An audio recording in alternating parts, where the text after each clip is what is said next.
ازيكم يا حلوين عاملين النهارده؟ تخيلوا معايا لو لقيتوا مركب خشبية غامضة وسط البحر.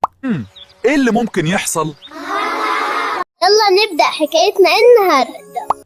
في يوم من الأيام 4 أطفال أصدقاء، ولد شجاع، بنت ذكية، ولد مرح، وبنت صغيرة فضولية، كانوا بيلعبوا جنب النهر.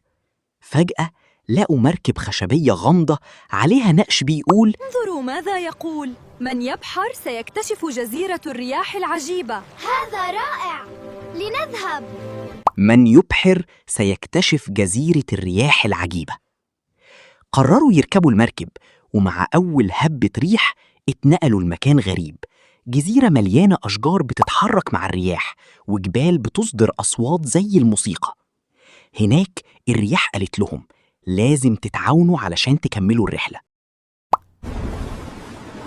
لازم تتعاونوا علشان تكملوا الرحلة.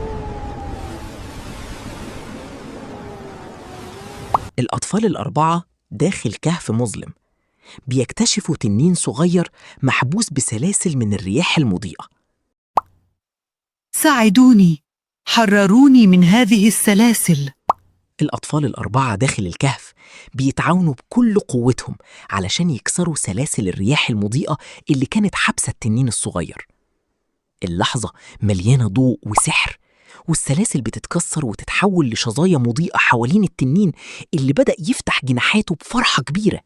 ولما ساعدوا بعض فتح الطريق وحرروا تنين صغير كان محبوس.